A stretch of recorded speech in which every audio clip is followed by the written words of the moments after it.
Hi, everyone. Welcome to our MIPS and MACRA for Beginners webinar. I see that we have quite a few attendees, so that's great. And Carrie is on the line to present today. And I just wanted to go over a few items before we begin. So one, if you have questions throughout the presentation, please go to the questions section and enter them there. And as they come up, I will try to help answer those along with Carrie if they are appropriate throughout the webinar.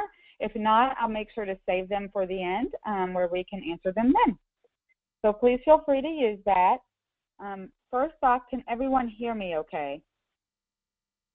If not, please put a note in the chat.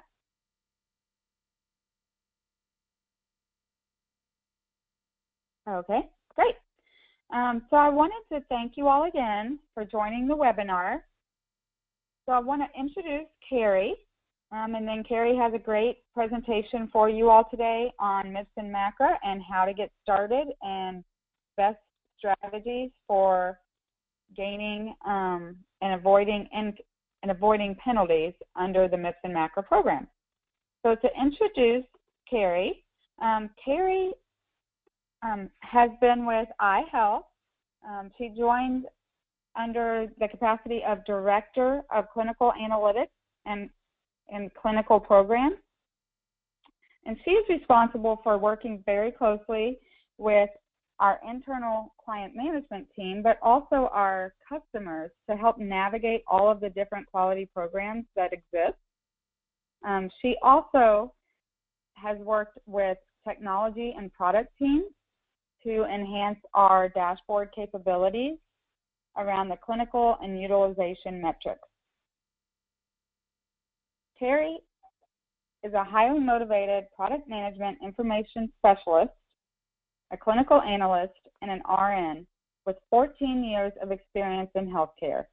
She has a BS in nursing and an MS in health administration informatics. So with that, I want to turn it over to Carrie. Thank you, Stacy. Can you hear me okay? Yes, I can hear you. Okay, excellent. Good afternoon, everyone, or I guess morning, depending on exactly where you're located. As Stacy mentioned, I'm the Director of Clinical Analytics, and my role here is to ensure that our clients meet their quality payment program goals, whatever those might mean to them. Today, we're going to talk at a pretty high level, I would say, for this first webinar about MIPS and MACRA. It's a very complex topic, as we know.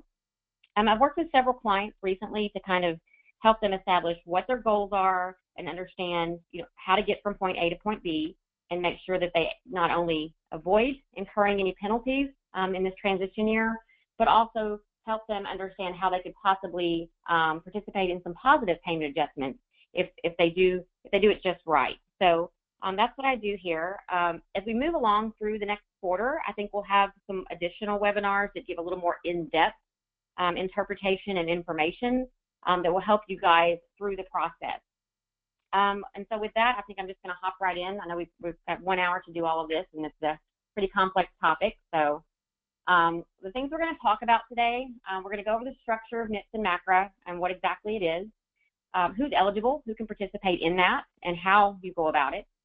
A little bit about the performance categories, the 4 categories that you have to meet in order to be successful, how those are scored, and then of course, a little history and what I'm doing today and currently to help clients get through some of these hardships and some of these hurdles with this transition year. So the quality payment program. Yes, ma'am. I'll go ahead and launch the poll. So to get an understanding of knowledge base today, so that Carrie can make sure to kind of address some of this based on how much you might already know, I wanted to go ahead and launch a quick poll to let you all respond. That way she can make sure to talk to your knowledge level. Perfect. So you all should see the poll.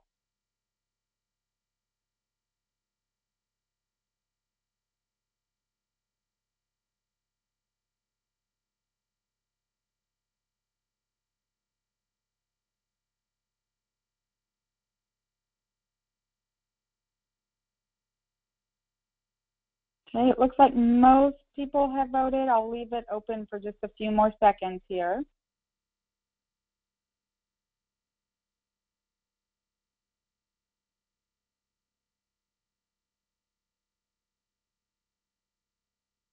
Okay, I'm going to go ahead and close the polls.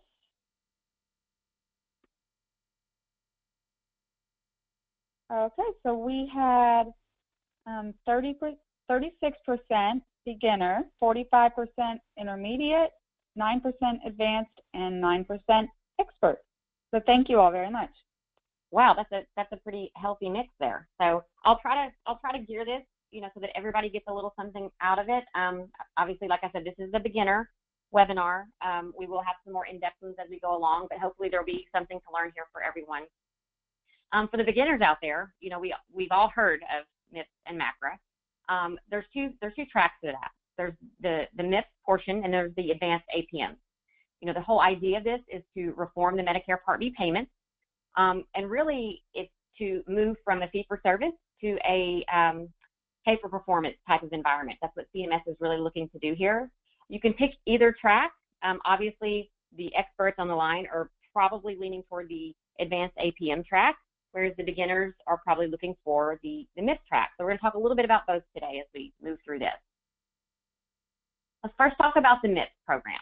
Basically, what this is it kind of consolidates all the things we've done in the past around the EHR incentive program, meaningful use, PQRS, the value-based modifier. That's rolled into a program called the merit-based incentive payment system. The last performance period for anything you've done in the past, such as PQRS, ended in 2016. So you all know you had to submit that data by March or February, depending on your submission process, this year for 2016. The PQRS payments or penalties will end in 2018. So for MIPS, there are 4 performance categories. There's quality, which was previously known as your PQRS. There's cost, which is actually not calculated in the score this year per CMS. They kind of cut everyone a break because this is a transition year. They will still be looking at your claims, but they're not going to assign any weight to those this year. Improvement activities, this is a new category. So this is something we'll take a little bit deeper look at as we move through the slide. And advancing care information, that's the 4th category. That was previously your meaningful use.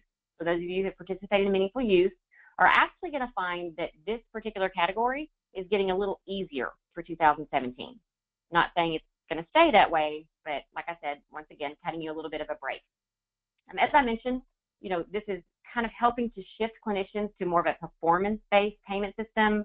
And I will say that, for instance, the advancing care information provides you with considerable flexibility to choose the measures that are actually appropriate for your specialty or your practice.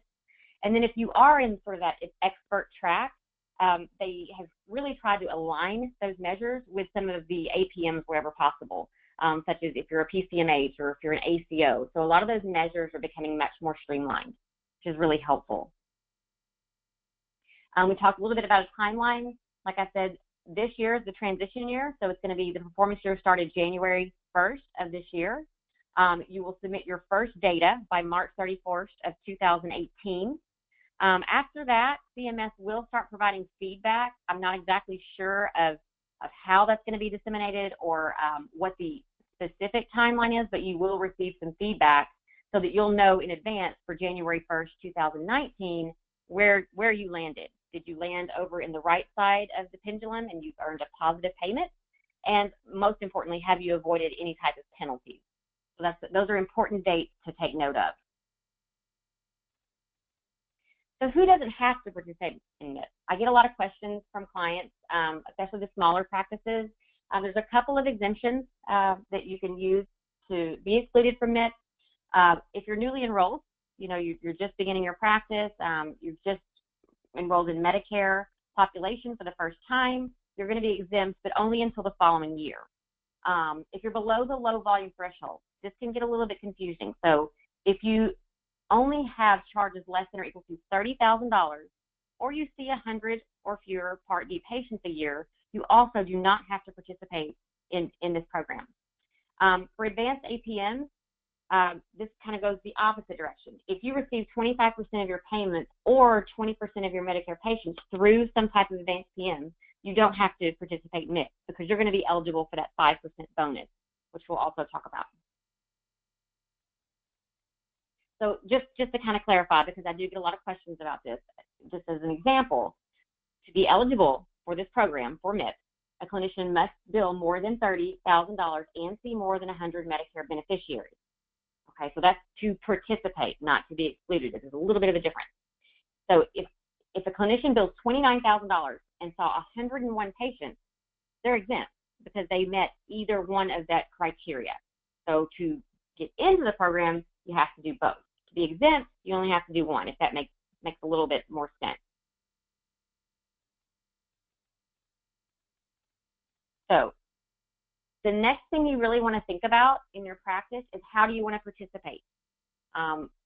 A lot of the beginners are probably going to want to pick the test pace, which we're going to talk about, where the experts are either looking toward a full year because they've been doing this very successfully through meaningful use in PQRS, or you're leaning for the track of an AAPM once one that's applicable to you becomes available.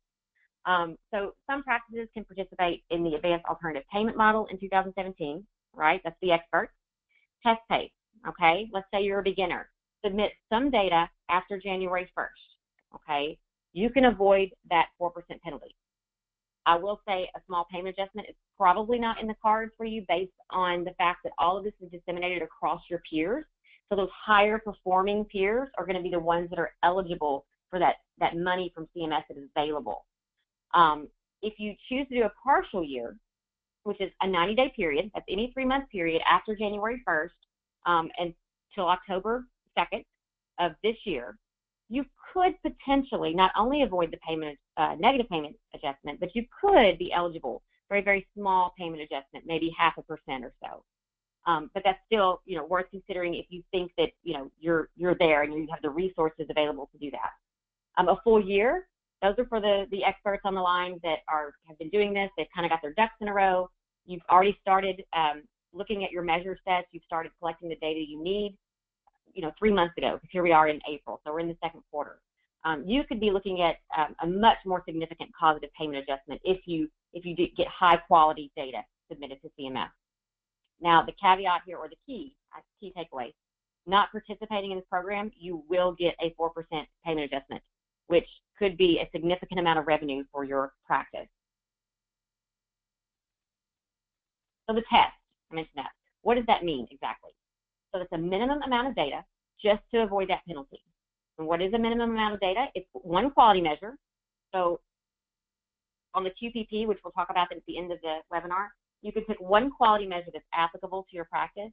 If you collect data on that for 30 days, or for 90 days, you can avoid the penalty. Or you could pick one improvement activity, which I'm going to talk about some of the improvement activities, or 4 or 5 of the advancing care information measures. So if you've done MU in the past and you've met those measures successfully with your thresholds, you can continue to do that. And actually the requirements are a little bit less stringent now. So if you do any of these 3 things, you could avoid a penalty if that is your goal. The partial participation for the transition year, that's the 90-day period I was talking about. You could earn a tiny positive payment adjustment, and you can pick any quarter, within this calendar year. So it needs to be done, by October 2nd, obviously. So you need to figure out exactly what it is you're going to report on. But that's kind of the middle of the road, so to speak. And then, of course, for the people that are doing this like a well-oiled machine, you're obviously going to want to get the full participation. So you're going to do a full year of 2017 data to Medicare. Probably going to earn a positive payment adjustment. Of course, none of us know how much that's going to be or how that's going to be disseminated as of yet. But this is the best way to get the biggest adjustment based on the quality of your data. And that's the key takeaway here. The performance data on the performance information submitted, not the amount of information or the length of time. So just because you do a full year does not necessarily guarantee that you're going to get a positive payment adjustment, but you want to make sure that the quality of data you're sending is actually good. So bonus payment, all right. So MIPS payment adjustment is based on the data submitted, as we just mentioned. And you've got to pick what's best for your practice. If you do the full year, it's the best way to get the max adjustment. It gives you the most measures to choose from, and it prepares you. Honestly, this is the most important thing. It prepares you most for the future of the program. Partial, it is a transition year. You know, I think CMS understands, everyone understands that you may have a much longer road to get there, so you can still, you know, get your ducks in a row and be eligible for a small adjustment.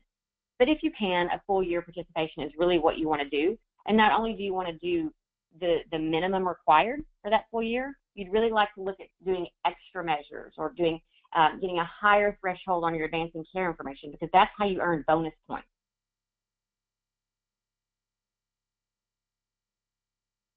How are these weighted? And this is really important. Quality. So if you've done PQRS in the past, this is great because it's 60% of what you're going to do for MIPS. Cost, weighted to 0. Improvement activities is a little bit interesting because it's a new category. So this is probably unknown or foreign to a lot of you. So this is something you're going to have to kind of dig into. Advancing care, 25%, that's meaningful use. Like I said, if you've done quality or PQRS and meaningful use in the past, you've got yourself set in a pretty good place to get started. And where it says that the weights can be adjusted in circumstances, that means that if nothing is applicable to you, then CMS will re-weight those categories so that it gives you the best chance to avoid that penalty. Let's talk a little bit about quality. We've mentioned replacing PQRS in the quality portion of the value-based modifier. It's familiar. You've been doing this for a long time, and it's the heaviest weighted category. So what we're going to do this year is select 6. There's about 300 out there to pick from, you know, minimum 90 days, or 1 if you just want to avoid the penalty. This year it's going to have to be an outcome measure, which it distinguishes. When you look on the CMS website, it will tell you which ones are high priority and which ones are outcomes. It's got to be an outcome or high priority. Patient experience, patient safety. If you go on that website, you can sort of pick the measures that are most applicable to you. Most of those are probably going to remain the same if you have done PQRS in the past. Not a lot of shifting there. There are some different requirements for groups that if you're reporting through the web interface, though, or if you're in an APM today, if you're in an ACO, an MSSP right now. And then you can also still select specialty-specific measures. They had measures groups through PQRS. They still do something very similar for that. So we just to wrap it up a little bit, we report 6 quality measures, including the outcome measure for 90 days. If you're using the web interface, like I mentioned, you're going to have to report 15 quality measures for a full year. To submit data as a group through the CMS website, you have to register between April 1st and June 30th. So those are, if you are going to use the web interface, you need to mark those dates down because you do have to pre-register. Groups that are in APMs right now, if they're in the track 1, they will qualify for special scoring. They will report quality measures through your APM. So those are going to be your ACO measures if you're an ACO. You really don't have to do anything for that particular portion. It satisfies the requirements for the MIPS quality. Cost, we mentioned, there's no reporting requirement for this year. It's 0% of your final score for the transition year. You will still be assessed. Like I said, they're going to send you your claims information and feedback on how you performed. This will help you going forward because I don't suspect that this is going to stay a 0% weight for very long. So I would definitely still keep your eye on your claims and make sure that you're doing the right things for this category when it becomes available. So this is the new category, improvement activity. What this is for the transition year, there's no threshold, there's no numerators, denominators. It's simply an attestation. You have to attest that you have participated in activities that improve clinical practice. So those of you who are participating in APMs, or if you're a PCMH, for instance, these are going to be very familiar to you. This is patient safety, coordinating care, access, which tells us that they are letting us do MIPS right now, but their overarching goal here is to move toward that AAPM track, because all of these sort of fall into those categories. These are the 9 subcategories, but there's almost 100 categories if you go on the CMS website to pick which ones are applicable to your practice. and you have to be prepared to assess that you're doing this in your practice on a day-to-day basis. No one has to do more than 4, and there is special consideration. I get questions like this. If you're a small clinic, if you have fewer than 15 clinicians, rural clinics, non-patient facing, radiologists. If you're in an APM or a certified medical home, you don't have to necessarily do these because you're already doing these through your APM or your medical home. ACI, so Advancing Care Information. This is previously Meaningful Use. This is all about your EHR technology, and those of you who've done this for a long time completely understand that. It replaces all of the Medicare incentive programs, all of them. There's greater flexibility in choosing measures. Like I mentioned, the thresholds have gone down. A couple of the measures have been eliminated. In 2017, there's actually 2 sets, and the reason this is everyone has a different EHR, and every EHR is certified to a different edition through the ONC, which is how EHRs get certified for meaningful use. If you're certified through a 2015 EHR, you'll be using the Advancing Care Information Objectives and Measures, the main ones. If you're not, there are several EHRs out there today that are still certified to a 2014. You will be using the transition objectives. And all this means essentially is that some of the functionality is not in the 2014, but it is in the 2015 EHRs. And so that's why they've kind of cut you a little bit of a break and said, if you don't have the functionality in your EHR, we're not going to hold you accountable to do that. Just a few more facts about the ACI. You have to do this for 90 days. And all of you should be familiar with these particular measures if you've done this in the past. It's the security risk analysis, e-prescribing, patient access, summary of care, view, download, transmit, essentially. For bonus, though, this is where it gets a little interesting. There's some additional things that you can do this year, such as report to a public health or a clinical data registry. You can do additional improvement activities above and beyond what you would be required to do. Or, like I mentioned earlier, if there's nothing that applies to you, CMS is certainly open to reweighting different categories so that you can avoid that penalty. So the scoring methodology, I don't want to go too deeply into this because it gets quite complicated, but just so that everyone kind of has an overview, especially for the beginners. Every category is weighted. You pick your 6 measures of the 300 that are available. You're going to get 3 to 10 points on each quality measure, okay, based on performance against benchmarks. So that means how well have you done against everyone else. If you don't do it, you're going to get 0 points, okay? I won't even go into this, but this is how we calculate. This is how I would, at the end of the year, calculate how you've done in this particular category. I would take the points you earned on your measures, any bonus points, which means that you have gone above and beyond, maybe you did additional measures, over the maximum number of points. That gives us our first score, which is 1/4 of the total score. Cost, 0%. So won't even talk about that. You're going to get your claims. You're going to have to start thinking about this 2018. Improvement activities, 15% of your final score. Okay, they have different weighted activities. If you go on the website, you'll see that they all bear different weights. A medium is worth 10 points. A high is worth 20. If you're in a small, rural, or underserved practice, if you're an SQHC, something of that nature, then your medium is worth 20 and your high is worth 40. So they're giving you a little bit of extra credit there. Full credit will be given to clinicians in a PCMH or a PCSP, something of that nature. So if you are a PCMH, you've essentially satisfied your quality category, which is really nice because, like I said, this is a new category. So you've already established all of these workflows. You've already established the reporting. You've already established how your quality improvement around these. So you're satisfied in this category. Those of you who haven't, you'll want to go on the website and start looking at some of these activities to see which ones you could realistically make happen in your practice. So for the improvement activities, 15%, total number of points scored, divided by the total maximum number of points, 40 times 100. Okay, this is going to give us our second score of the 4 total. ACI, so this one's 25%, formerly meaningful use. So 50% is going to be those base measures that we talked about. Your performance score is how well you do on those measures. So remember I said the threshold has come down. Some of them have come down from, say, as an example, if it was a 80% threshold for e-prescribing, maybe it's now a yes or no. It's simply yes, no. So if the thresholds have come down or changed and you do exceptionally well, you can earn more points.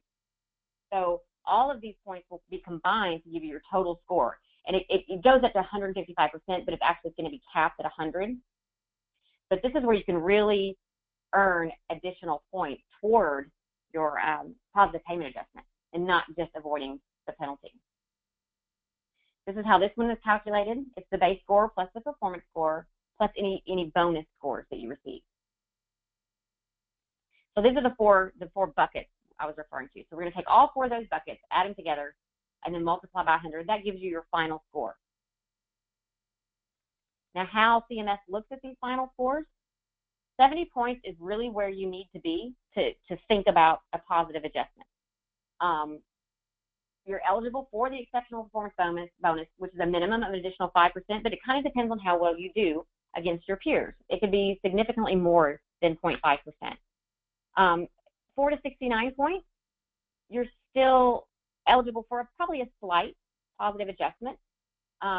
Like I said, depending on where you fall along the bell curve, it's not going to be nearly as likely that you're going to get a positive payment adjustment, but it still could be there. And you're also not eligible for the exceptional performance bonus. 3 points. This is what I was talking about with submitting the one quality measure. To avoid that negative payment adjustment, you need 3 points. And any of those 3 categories that I mentioned earlier will get you 3 points. And that's exactly what you need to avoid the payment adjustment. If you do nothing, you're going to get a negative 4% payment adjustment. And I'm sure you guys are all aware that with each successive year, that percentage is going to increase. So it's going to eventually be a significant amount of money, and 4% is a significant amount of money as it is. So just to kind of wrap up MIPS, we talked about it streamlines all those programs that you guys have been doing in the past. It really looks to move us toward a performance-based payment system versus fee-for-service. We talked about the 4 categories. We talked about how, just at a very high level, how we would come or calculate a final score for you to see where you land. That way you know. And then the payments will be decided by CMS based on where everyone lands. You know what to do to avoid the negative, and you may be eligible for a positive, which is always a plus. Real quickly, because I do know we have some experts on the line that are probably looking towards this track, we're going to move into the other side of MACRA, which is the advanced alternative payment model. To know what that is, we have to know what an APM is. An alternative payment model, they're approaches to paying medical care through Medicare that have incentivized quality and value. CMS Innovation Center develops new payment and service delivery models. New models come out all the time, but as defined by MACRA, these include any type of CMS Innovation Center model. Like I said, those are far and wide. Any kind of shared savings program, any kind of ACO today, a demonstration under a healthcare quality demonstration program, or a demonstration required by federal law. So there's lots of projects out there. There's comprehensive primary care pilots. There's been a lot of things that have come through CMS that people have participated in that has qualified them as an APM. And obviously, the most common one would be a patient-centered medical home or an ACO. So an APM is sort of the bigger bucket, where now MACRA has moved us into the advanced APM. So the APMs, or the advanced APMs, I'm sorry, are a subset of the APMs. I could say that a little bit easier. A payment approach that provides added incentives, right? This is all about quality. It's all about value of care, specific conditions, care episodes, or populations.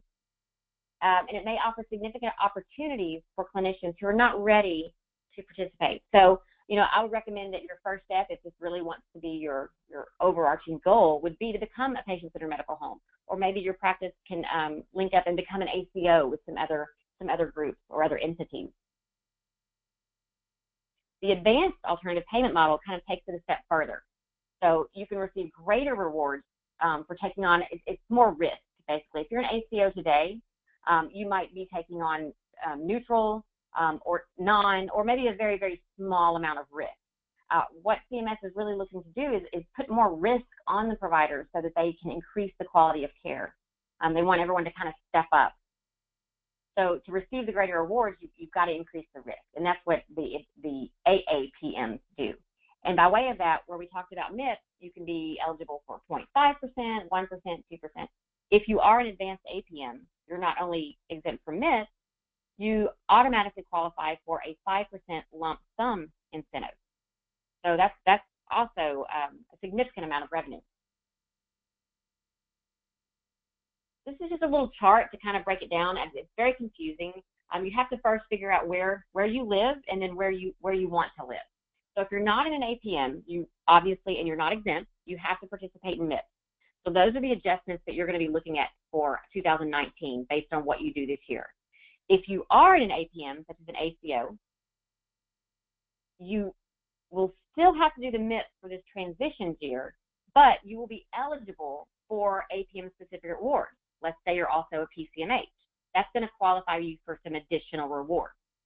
If you are really advanced and you have already signed up and you're in an advanced APM, you don't have to do anything for MIPS.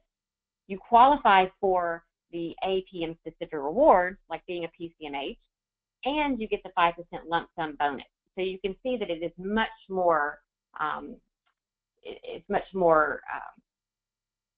exciting, I would say. It's probably not the best word, but that's really where you want to be at the end of your journey, is looking at the advanced APM track.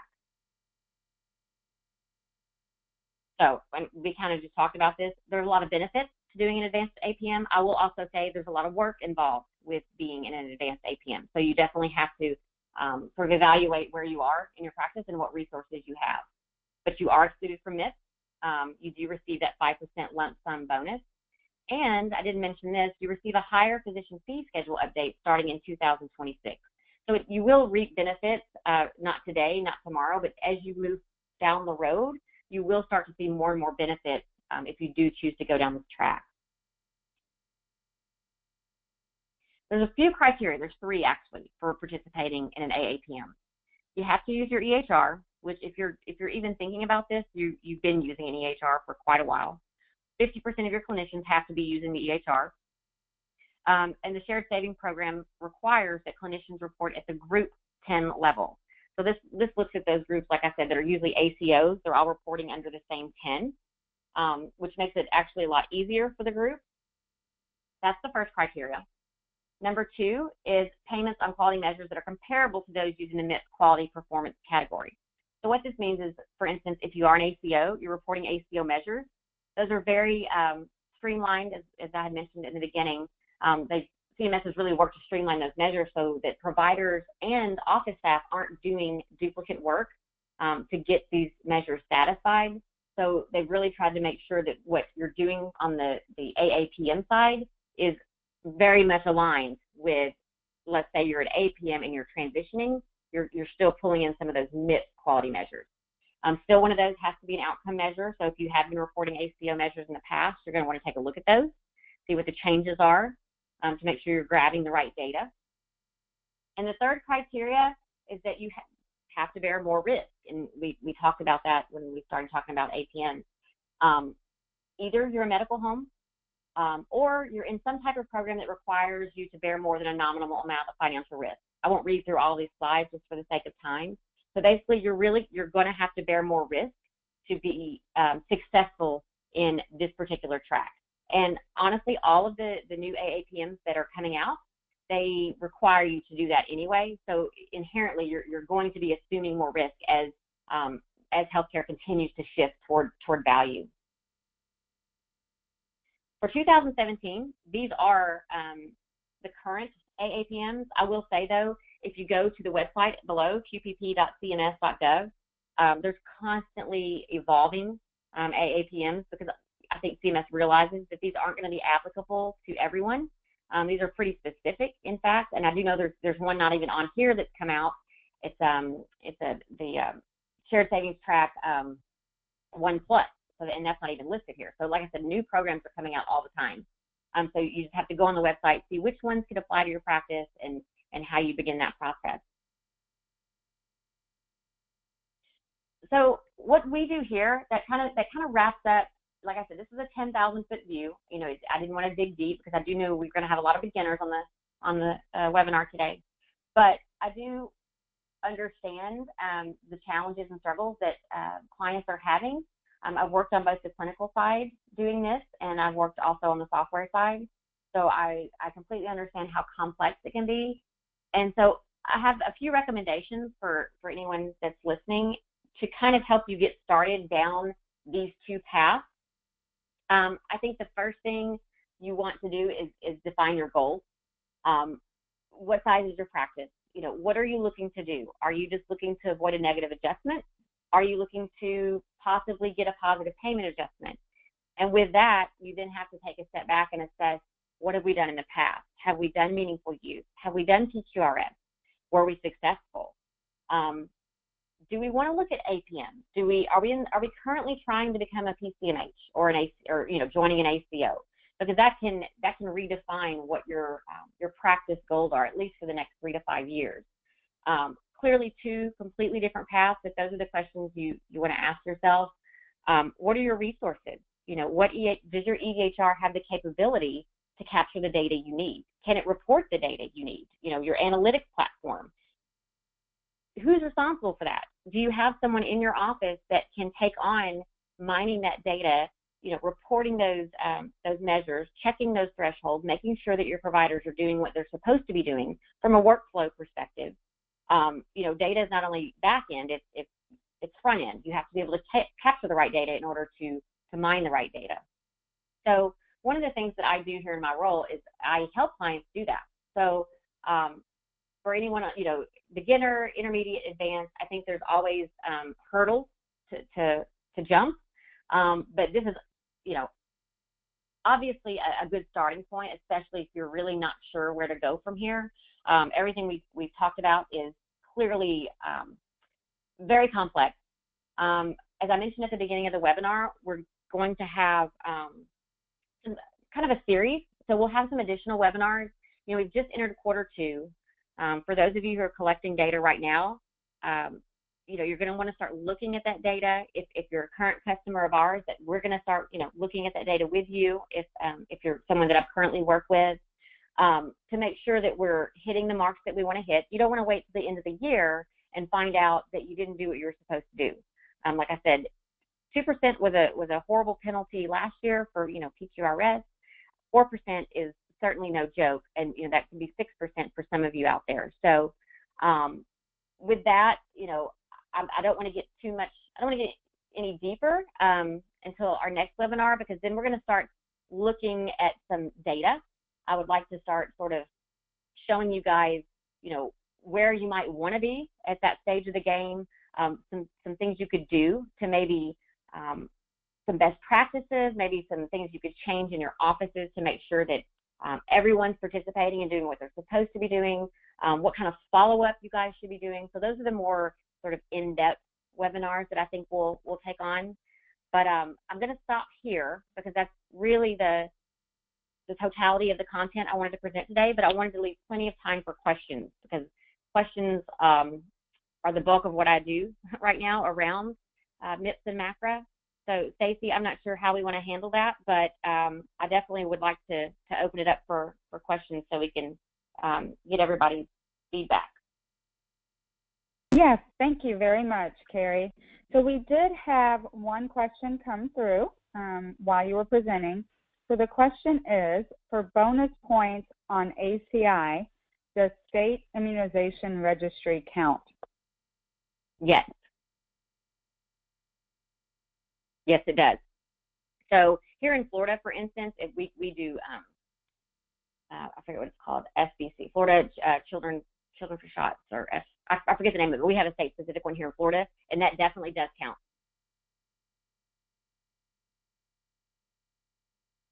Okay, and for all of those on the call, please, if you have a question, either raise your hand or submit your question in the question box. So we have another question as well regarding flu shots and how those are counted. So what's the question? Specifically counted through the EHR, or if they're counted through as a measure? For a measure from a bonus point perspective. So, well, those would be probably, I mean, depending on what your measures you pick for quality, that would just be a measure that you pick through. If you did PQRs in the past, you probably would have picked it for your population. I forget what the numerator denominator or the reporting period is, but you would have picked that for your quality measure. You would pick that again. So if you do well on that, so let's say 60% of your patients get their flu shot. Okay. Well, let's say your peers around you per CMS was only 30 to 40%. So that automatically qualifies you for more points than it would for someone else. Does that make sense? Or I hope that makes sense, since you can't really respond. So it's no longer about just meeting your goals, it's about exceeding your goals.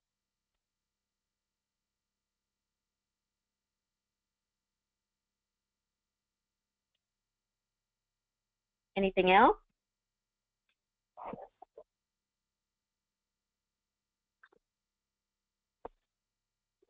Does anyone have any other questions? If so, please put them into the questions within the webinar.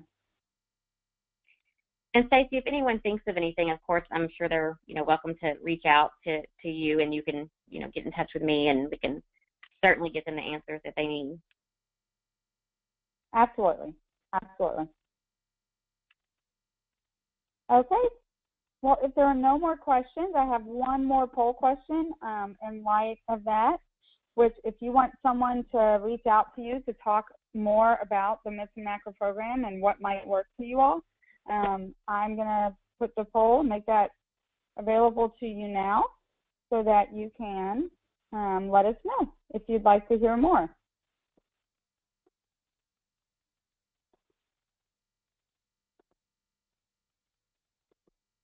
And,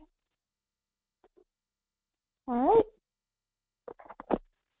So I'll leave the webinar open for a few minutes, but thank you all very much for your time today. We appreciate you all spending your maybe lunch hour, depending on what time zone you are, with us, and we look forward to speaking with you all and having you all attend more webinars.